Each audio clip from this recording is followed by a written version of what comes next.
Now, Dr. Fanaroff, you see these babies firsthand. How do these babies behave? You know, it's really awful. It's, you know, when you think of a newborn baby, they're supposed to be these healthy, beautiful pink.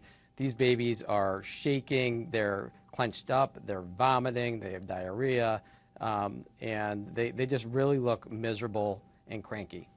And not at all what what a baby should look like. And do you agree that we were talking about with Joni that the worst offender are the pills that people have in their medicine cabinet, the opiates that we've become accustomed to these days, not the, for instance, methadone, which people I think would think is a worse alternative, actually is a better alternative for these mothers, yes?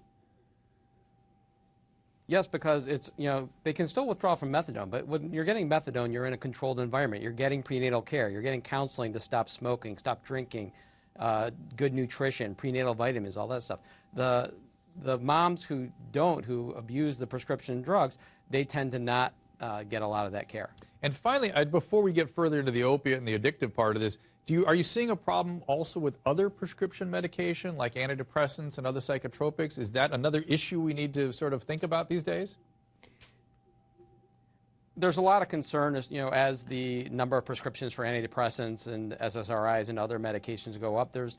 We're really looking into it. But remember, we're also talking about moms who have medical conditions, and a very stressed out, untreated mom is never good for a pregnancy either. Well, and that I think, Anna, is the point, is that even if you deal with let's say you get the baby through the withdrawal, right, you now have a mother who's early in her opiate addiction. Right, and if it's somebody who's been addicted for many years, she doesn't have the coping skills for everyday life, let alone a life that's been radically turned upside down because you've given birth to a baby. And an addicted baby. So an addictive right, mom and an addictive baby, right, just that environmental circumstance has got to be a disaster for the children. I mean, the problem is, I think, just that we as a society have got to keep drilling it into people's heads that just because it comes in a pill bottle does not mean it's safe and okay.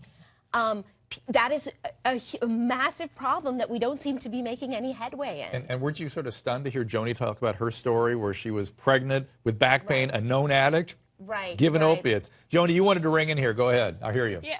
Well, first I have to say that if you look at my MRI, I look like a train wreck. I mean, I have 12 pieces of titanium in my lower back from a spinal fusion, and I speak at the podium how I deal with chronic pain without narcotics. But when I go to the doctor, that MRI looks so bad. And this is another thing. If you have a patient who carries the MRI in the trunk of her car and has it to stop at urgent care centers, that's a red flag. But having said that, that is a big part of the reason that I could get these whenever I wanted, because my MRI looks so bad. But also, these moms that are taking prescription drugs are very high risk for C-sections. They don't go into labor. They're relaxed because narcotics relax you. The labor doesn't go as normal as you would expect. So they have C-sections. And what do they do with C-sections? They put Astromorph into your spine during an epidural. And then they give you more pain medicine. And so then you're exacerbating an existing condition with the birth.